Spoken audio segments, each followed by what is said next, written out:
Bien, los invito para que abran su Biblia en el capítulo 8 de la carta de Pablo a los romanos.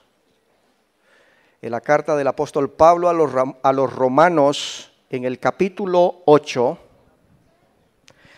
Vamos a estar ahí entre los primeros 16 versículos de este capítulo, pero sí me gusta que tenga su Biblia abierta allí porque no estamos proyectando los versículos, pero quiero que usted lo vea de su Biblia. Tal vez en algún momento también proyectemos. Así es que vamos a leer de primero solo el versículo 8, capítulo 8 y versículo 8. Y si usted tiene la versión de Reina Valera 60, quiero que lo lea en voz alta conmigo, porque entonces lo podríamos leer en las mismas palabras. ¿Estamos listos? Amén. Dice, vamos, y los que viven según la carne no pueden agradar a Dios. Ahora sin ver. Y los que viven según la carne no pueden agradar a Dios. Amén. Vamos a ver. Yo le he puesto como título a la prédica de esta mañana, la vida que agrada a Dios. Y la palabra que resalta, o que yo veo que resalta, por lo menos aquí en este versículo, es la palabra agradar, o el verbo agradar. ¿Y qué es lo que nosotros entendemos por esta palabra agradar? Como qué otro sinónimo a lo mejor podríamos encontrar para definirlo, o para definir esta palabra, esta idea. ¿Cómo qué? Complacer, aceptación, tener contento o hacer contento a alguien. También estaba pensando, cuando estudiaba esto, que cuando estábamos tratando de conquistar a aquella muchacha o a aquel muchacho, queríamos hacer, o más bien, hicimos algunas cosas. ¿Y para qué hicimos esas cosas? ¿Cuál era la motivación? Queríamos agradar a aquella o aquel que nos gustaba. Queríamos agradar. También uno puede aplicar un poco la idea hacia el jefe, a veces no tanto, ¿verdad? Pero hacia el jefe o la jefe. Y a veces hacemos o tratamos de hacer ciertas cosas para agradar al jefe o a la jefe, para complacer, o como decimos, para quedar bien, para tenerlo contento, agradar. Ahora, cuando pensamos en Dios, la motivación más grande que existe respecto hacia Dios, o sea, de nosotros hacia Dios, ¿cuál debe de ser? Es agradarlo. Él es el más grande. Él es el principal. Él es Dios. Él es el soberano. Él es el que gobierna. Él es el que determina cada cosa en su tiempo, en todo lugar sobre el planeta. En las cosas visibles y en las cosas invisibles, desde la eternidad y hasta la eternidad. Él es el que tiene en sus manos tu vida. Yo no tengo en mis manos mi vida, ni usted tampoco la suya. Dios es el que tiene en sus manos tu vida. Fíjese qué tan importante es. Él es el que al final va a juzgar a toda persona. ¿Valdrá la pena agradarlo a Él o no? Por supuesto. Si a alguien nos debería importar agradar, precisamente es a Dios. Así es que el apóstol Pablo escribe, y los que viven según la carne no pueden agradar a Dios. Ahora, quiero decirles que en esta sección, carne, hay mucha carne aquí, en esta sección. Fíjese que esta palabra se menciona, conté por lo menos 15 veces, ustedes pueden corroborar eso. Por lo menos 15 veces, carne, 15 veces carne. Mucha carne. Y carne no precisamente con buen sentido. Esta carne que está aquí es mala. La carne buena es la que sirve para comer, ¿verdad? Pero esta carne que está aquí es mala. Porque esta carne que habla aquí es sinónimo de naturaleza de pecado. Es sinónimo de el hombre viejo. Es sinónimo de lo malo, de los impulsos malos, impíos en nosotros. Es sinónimo de eso. Así que esta carne está mala. Pero sí, mucha carne, muchas veces se menciona la palabra carne, lo cual significa que es un tema que el apóstol nos está enfocando. La otra palabra que ustedes pueden apreciar aquí es la palabra espíritu. Y hay mucho espíritu aquí, en esta sección. Ustedes pueden ver por lo menos 18, no, realmente hay 22 veces se menciona aquí espíritu. Casi el doble de lo que se menciona en toda la carta a los romanos, aquí se menciona casi el doble. En toda la carta se menciona como unas 13 veces. Pero solo aquí en el capítulo, en esta parte del capítulo, aparece 22 veces. Y hay por lo menos 20 veces que significa el Espíritu Santo, el Espíritu de Dios. Entonces, este sí es un buen espíritu, el Espíritu Santo, el Espíritu de Dios, y tiene que ver con nosotros también. Así es que realmente Pablo nos está presentando como dos fases o dos facetas de cómo nosotros, o de dos estilos de vida, cómo nosotros podríamos vivir o cómo debemos vivir, cómo no debemos vivir y cómo sí debemos vivir. Decíamos la vez pasada que el tema que Pablo presenta desde el capítulo 6, capítulo 7 y capítulo 8 tiene que ver con el pedido o la exhortación o el llamado hacia la santidad de todos los que hemos sido justificados por la fe en Cristo Jesús. El Señor nos pide que vivamos un nuevo estilo de vida. Ese nuevo estilo de vida es el estilo de Dios, el estilo de Dios mismo. Ahora,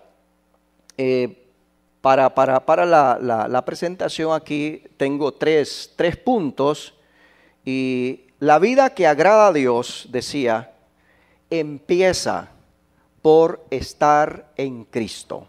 Por estar en Cristo. Número 2, la vida que agrada a Dios requiere andar, y yo lo puse entre paréntesis, diariamente en el Espíritu Santo. Y número 3, esta vida que agrada a Dios requiere o demanda que hagamos morir las obras de la carne en nosotros. Entonces vamos a ver hasta donde el tiempo nos permita, vamos a tratar de explicar un poco más esto. Cuando empezamos ahí en el capítulo 8, versículo 1, dice, ahora pues, ninguna condenación hay para los que están en Cristo Jesús. Ninguna condenación hay. Aquí está hablando del inicio de un pecador, el inicio de su vida con Dios. Nos predicaba muy bien la profe Nancita ayer aquí en el retiro que teníamos sobre las etapas del desarrollo y la vida humana. Y la primera etapa es, claro, el embarazo. ¿Y cuál es la segunda? Nos decían ayer, es el nacimiento. Y realmente, bueno, hasta que el bebé nace es cuando realmente ya lo conocemos y comenzamos a asociarlo con que se parece a quién, ese bebé. Y en la vida cristiana, en la fe, la vida espiritual, también analógicamente el Señor habla de que nosotros tenemos que nacer de nuevo. Juan capítulo 3, ¿recuerdan la historia de Jesús hablando allí con Nicodemo una noche? Y precisamente le plantea el Señor a este hombre, a Nicodemo, a pesar de ser un hombre muy religioso en la religión judía, le dice, usted tiene que nacer de nuevo para que puedas entrar en el reino de los cielos o en el reino de Dios. Entonces ahí se plantea el nuevo nacimiento o el nacimiento espiritual como el punto de inicio, como el punto de arranque. Así es aquí. El apóstol dice, ahora pues ninguna condenación hay para los que están en Cristo Jesús. Ese es el punto de partida.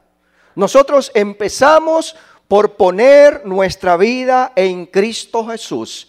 Y luego el juez, la corte, en este caso celestial, hace la declaración absolutoria diciendo, ninguna condenación hay para esa persona. Esa persona es usted, esa persona soy yo. Esa persona que ha puesto su vida en Cristo Jesús, Dios le declara, ninguna condenación hay para él o para ella. Ninguna condenación hay, ni ahora, ni en el futuro, cuando lleguemos ante el gran trono blanco, cuando lleguemos ante el gran juez, donde él o tendremos que rendirle cuentas a él. Luego en el versículo 9 dice, mas vosotros no vivís según la carne, sino según el Espíritu, si es que el Espíritu de Dios mora en vosotros. Ahora, esta partícula aquí condicional, este sí, realmente nos dice el doctor Ernesto Trencher que se debería traducir más correctamente como puesto que, en vez del sí, como una afirmación, puesto que el Espíritu de Dios mora en vosotros. No está poniéndolo en tela de duda, más bien es que no hay condenación para los que están en Cristo Jesús y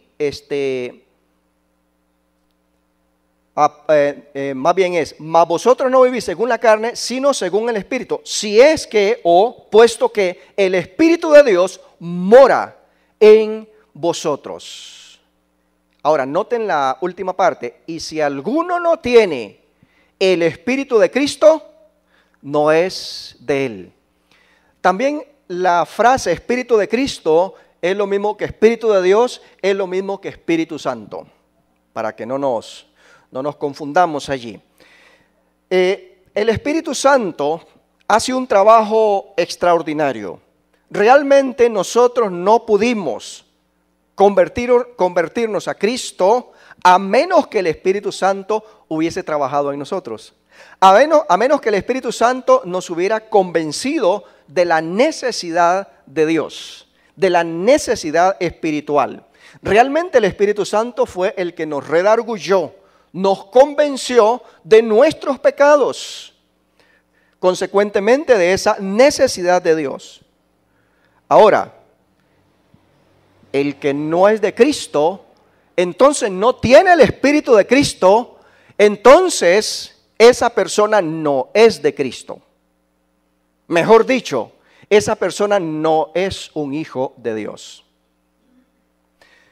Ahora, quiero agregar aquí que algunos hermanos han interpretado incorrectamente cuando hay algún creyente en Cristo Jesús que no habla en lenguas, en otras lenguas, y le dice, usted no tiene al Espíritu Santo.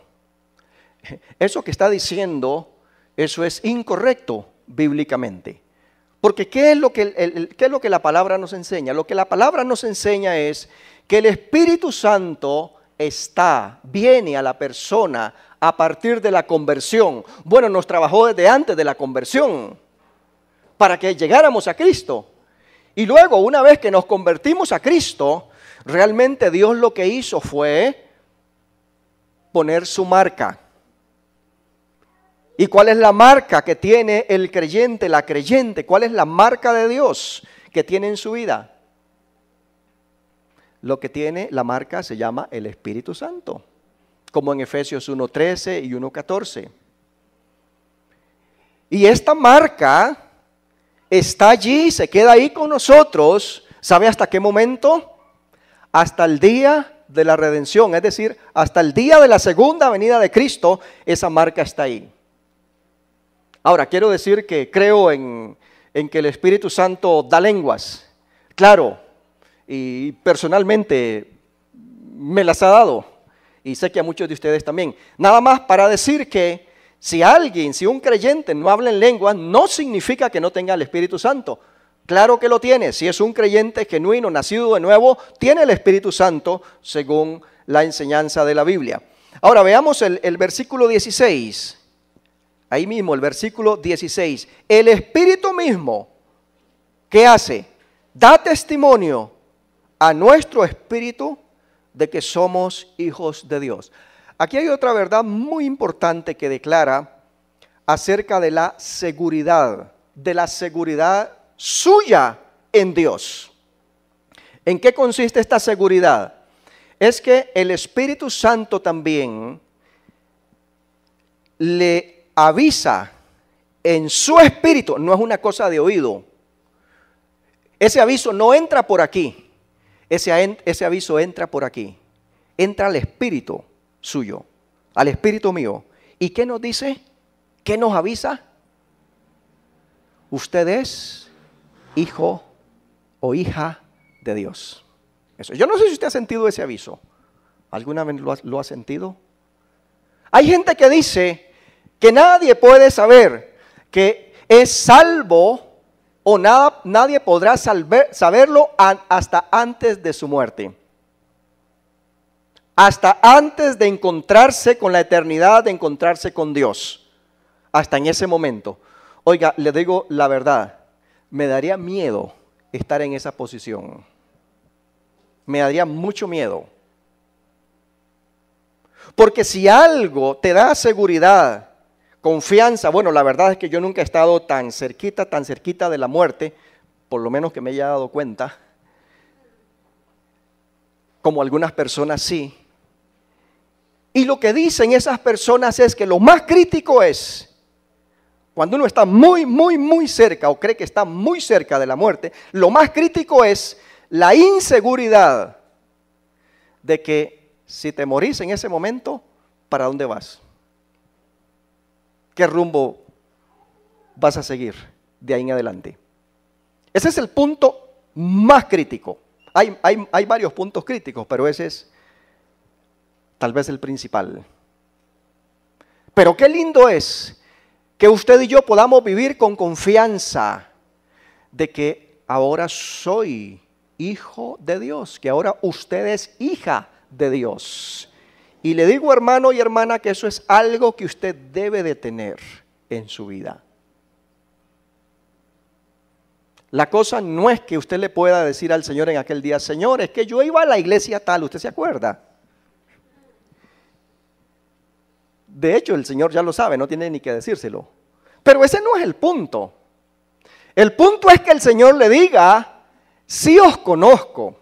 Y no que les diga, no os conozco, apartados de mí. Esa es la parte dura, difícil. Eso es lo que tenemos que evitar de todas maneras. Y fíjese que podemos tener el aviso de parte de Dios, la confirmación de parte de Dios por el testimonio del Espíritu Santo en nuestro espíritu, allá adentro, que te da esa seguridad, esa confianza de que eres hijo o hija de Dios. Veamos otro en el versículo 15. El versículo 15 nos dice, pues no habéis recibido el espíritu de esclavitud. ¿Qué hace el espíritu de esclavitud? Nos trae temor, nos pone incertidumbre, inseguridad, miedo. No el espíritu de temor, sino que habéis recibido el espíritu de adopción. Y esto es también por el Espíritu Santo. Y esta idea, esta metáfora de la adopción no fue un invento del PANI. No lo inventamos en Costa Rica esto. Esto es una práctica muy antigua.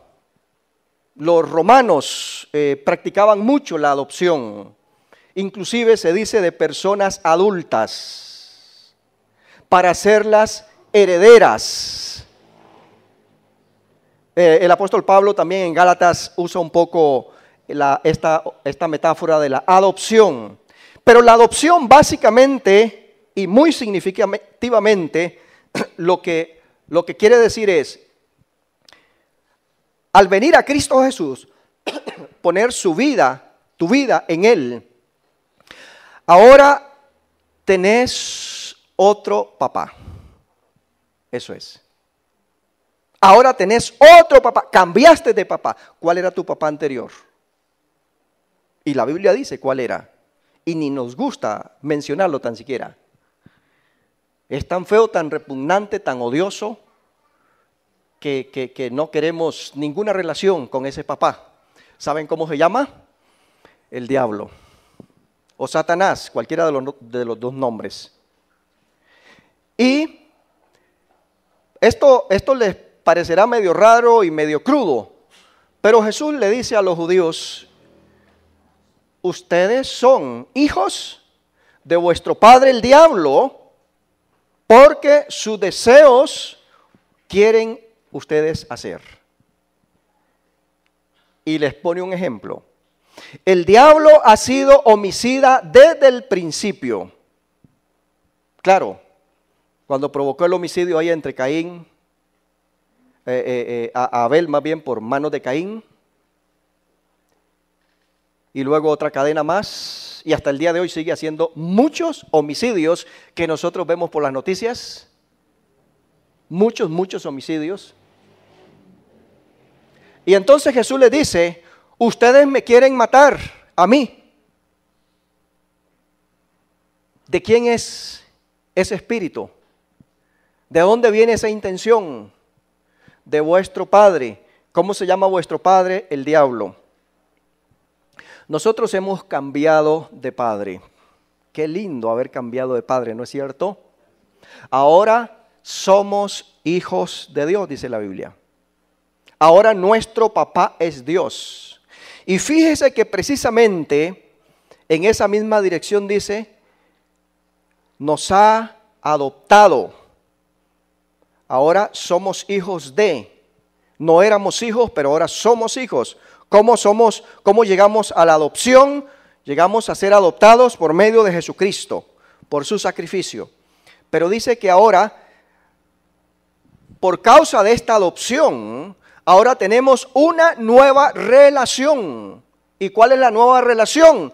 Que le podemos decir a Dios, mi papá, mi padre, o hasta mi papito si usted quiere.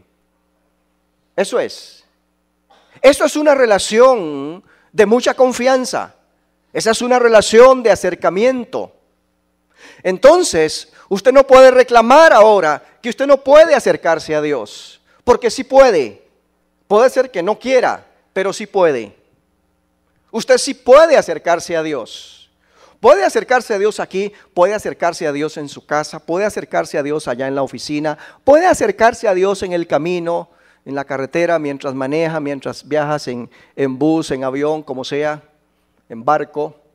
Usted puede acercarse a Dios en cualquier lado, porque ahora tenés una relación con Dios y Dios está dispuesto a interrumpir la sesión de negocios que está haciendo ahí con su más alto tribunal en el cielo. No sé si tiene esas clases de reuniones Dios, pero puede hasta interrumpir esa reunión porque un hijo, una hija de Él está hablándole, está pidiéndole, a veces pidiéndole con angustia algo.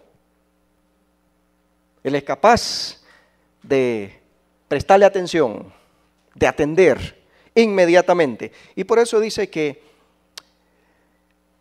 porque hemos sido adoptados sus hijos, entonces podemos nosotros llamarle a Dios mi papá, mi padre. Ustedes recuerdan la enseñanza de Jesús en la oración modelo. ¿Cómo dijo que nosotros debemos de orar? Por cierto, ese es un modelo de oración para los hijos de Dios. Ahí no está hablando de los que no son hijos. Ahí está hablando de los que somos hijos de Dios. Y lo que quiero decir es, los que somos hijos de Dios no significa necesariamente los evangélicos. Para aclararlo, los que somos hijos de Dios somos las personas que hemos puesto la confianza, no en nuestros méritos, sino en Cristo Jesús para ser salvos. Sea de donde sea del planeta. Esos son y somos los hijos de Dios. Entonces, Él empieza, Padre nuestro. Padre nuestro. Es lo mismo que Abba Padre. Nada más que estas palabras aquí están en arameo, por lo menos la palabra Abba. Es una palabra que la transliteraron en arameo, pero es exactamente el equivalente, Padre nuestro. Y así es como el creyente, la creyente en Cristo Jesús se dirige a Dios para conversar con Él, para comunicarse con Él. Así es que fíjense ustedes qué inicio este. Empezamos porque nuestra vida está en Cristo. Nadie puede procurar agradar a Dios si primero su vida no está en Cristo. Ese es el punto de inicio, el punto de arranque. Número 2, decía, la vida que agrada a Dios es la vida que anda o vive diariamente en el Espíritu. Vamos a ver, versículo 4. Versículo 4 dice, para que la justicia de la ley se cumpliese en nosotros, que no andamos conforme a la carne, sino conforme al Espíritu. Hay una frase, dos frases equivalentes a esta de vivir o del llamado de Dios a vivir en el Espíritu en Gálatas. En Gálatas, capítulo 5, el versículo 16 y en el versículo 25. Y dice, si vivimos por el Espíritu. Ahora, otra vez, ahí el sí, hay que ponerlo así, puesto que vivimos por el Espíritu. Y eso es lo que se llama gramaticalmente el modo indicativo, es decir, lo que Dios ya ha hecho, la parte de Dios, ya Él lo hizo. Y luego viene el modo imperativo, puesto que vivimos por el Espíritu, entonces viene la exhortación, andemos, o anden, o vivan, entonces en el Espíritu. Puesto que hemos sido colocados, situados en esta capacidad, en esta posición, entonces vivan de esta manera. Eso es lo que está diciendo allí. Y en el versículo 25 también, Gálatas 5, 25.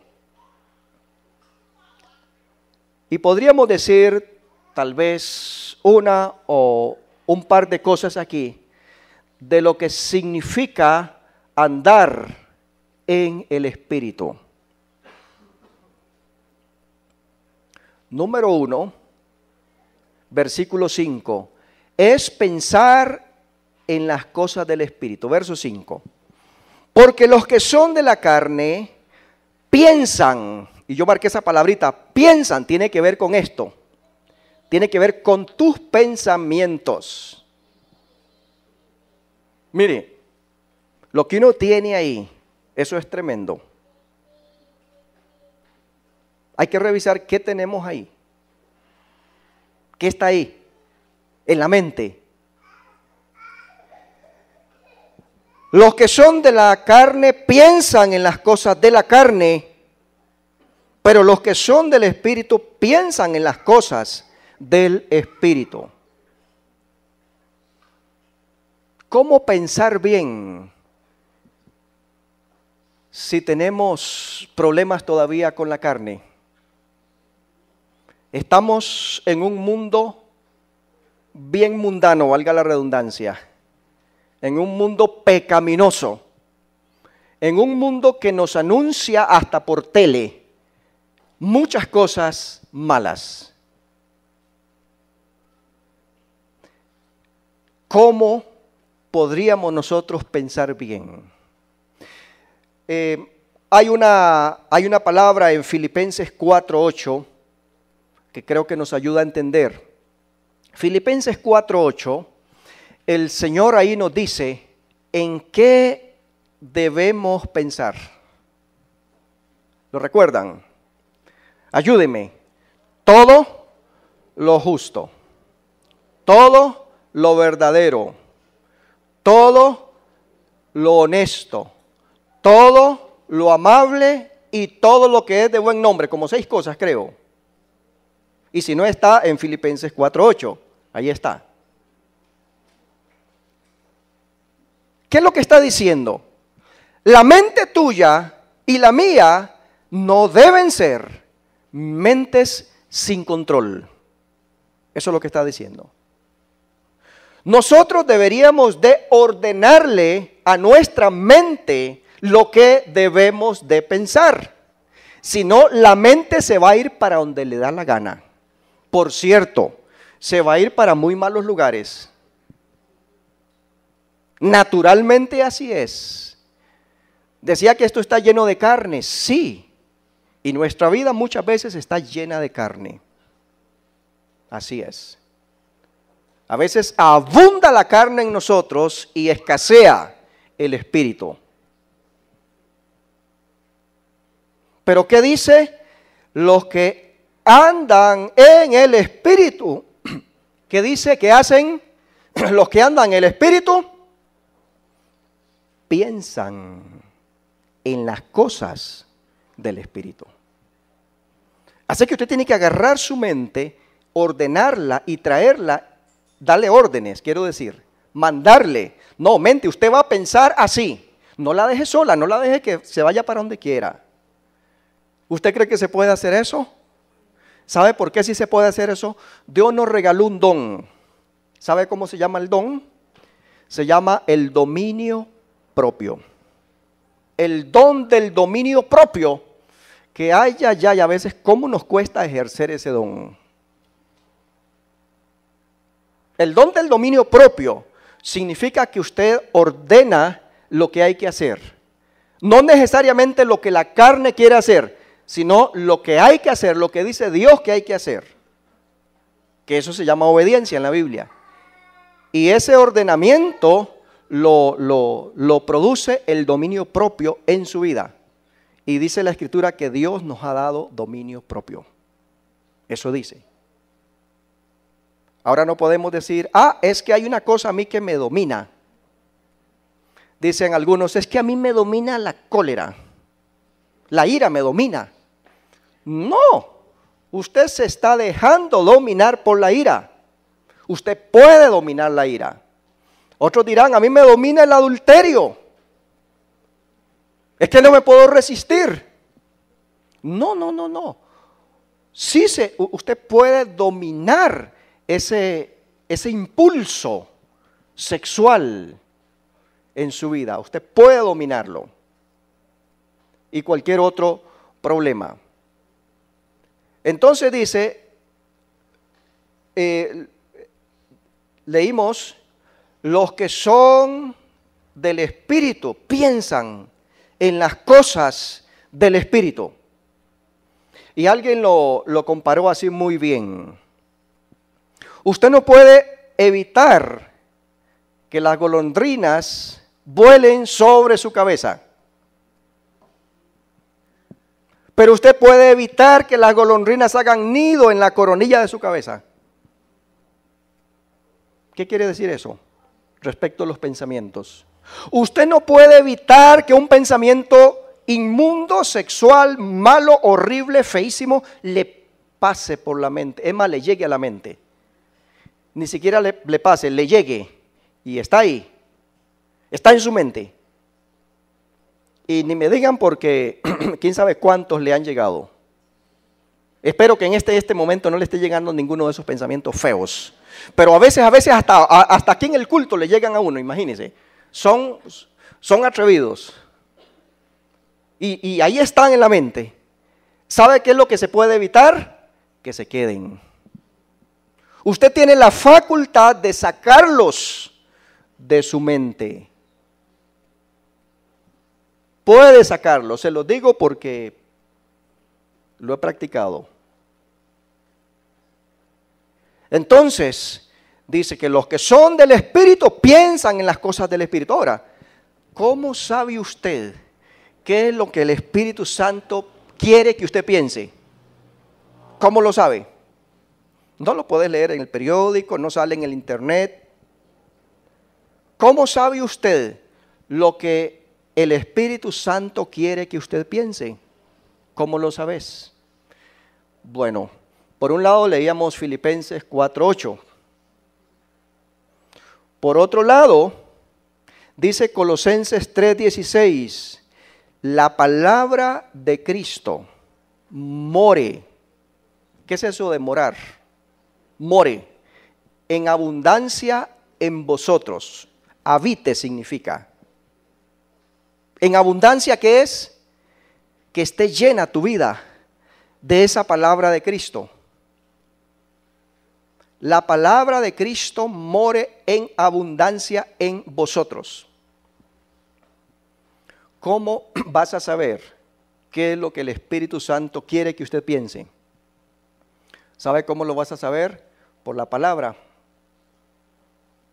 Ahí está en la Biblia. Pero hay que hacerla morar en nosotros en abundancia. Hay que agregar eso, en abundancia, no solamente que more, pero que more en abundancia. Porque ¿sabe lo que hacemos algunos evangélicos? Sí. A mí me han dicho que abrir la Biblia en el Salmo 91, ponerlo en la veladora de mi cama, de mi cuarto, ahuyenta a los demonios y las brujas. ¿No ha oído eso usted?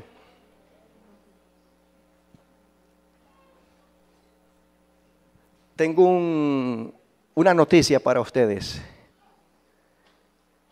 El diablo se sabe el Salmo 91. Es que sabe Biblia también. Se sabe el Salmo 91. Yo se lo voy a probar que lo sabe. Yo no lo estoy inventando eso. Si usted lee Mateo capítulo 4, cuando el diablo tentó a Jesús, usted va a encontrar ahí que el diablo en una de las tentaciones citó el Salmo 91 a Jesús. Se lo citó. Y le dice, haga esto porque en el Salmo 91 dice, bueno, no dijo exactamente eso, dijo porque escrito está. Y era en el Salmo 91. Que el Señor mandará a sus ángeles acerca de ti, que te guarden para que no tropieces con tu pie en piedra. Eso está en el Salmo 91. Y eso está citado por el diablo a Jesús en la tentación del desierto. No se embarque. ¿Y usted cree que el Salmo 91 lo va a proteger del ataque de los demonios? No, hombre, si el diablo ya se lo sabía desde antes que usted se lo supiera.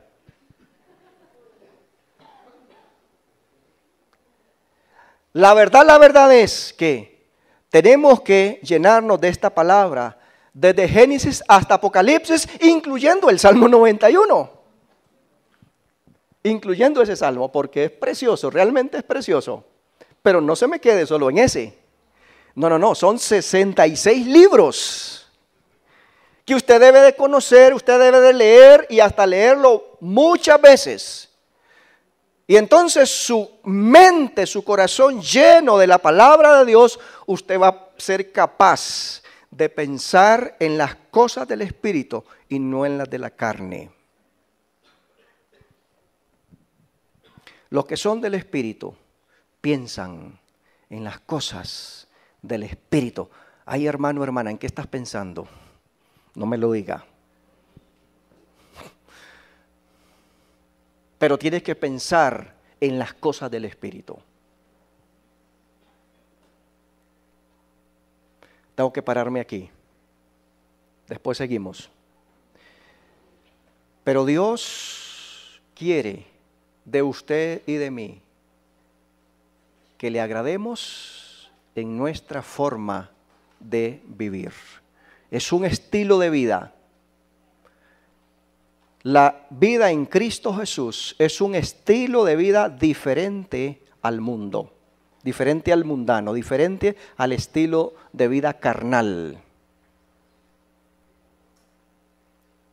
Y eso está escrito y está ordenado para nosotros, para usted y para mí. Todo el mundo, el creyente promedio, no es para los famosos predicadores de la televisión internacionales. Ellos sí deben de andar en el Espíritu. No, es para nosotros. Estas palabras fueran escritas para el creyente promedio, para todo creyente. Esto es para nosotros. Que la motivación suya y la motivación mía sea, sobre todas las cosas, hacemos lo que hacemos para agradar a Él. Póngase en pie y vamos a orar. Padre precioso nuestro, en el nombre de Jesucristo,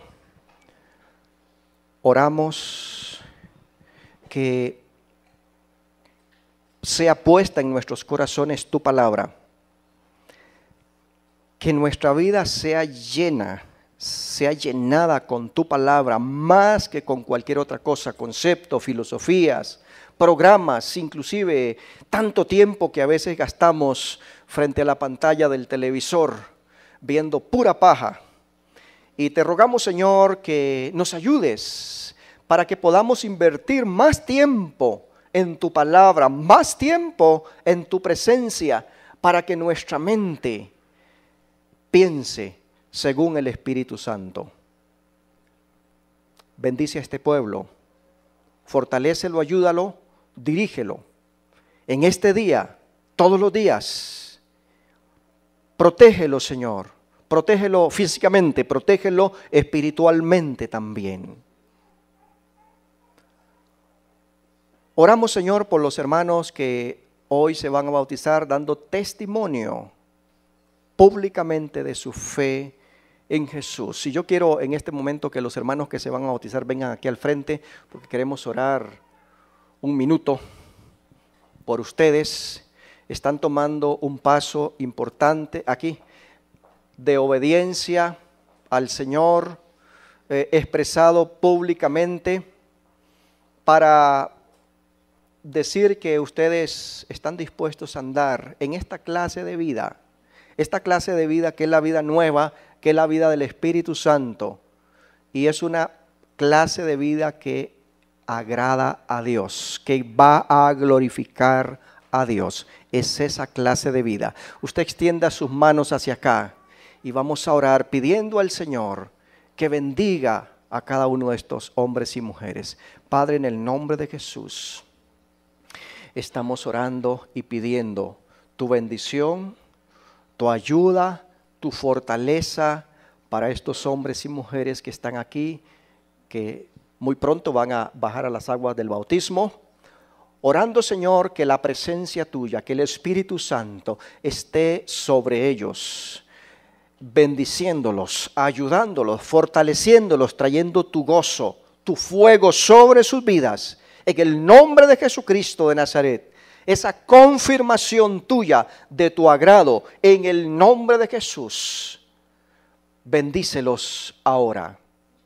Los ponemos en tus manos. Señor, bendice a todo este pueblo, en el nombre de Jesús. Amén.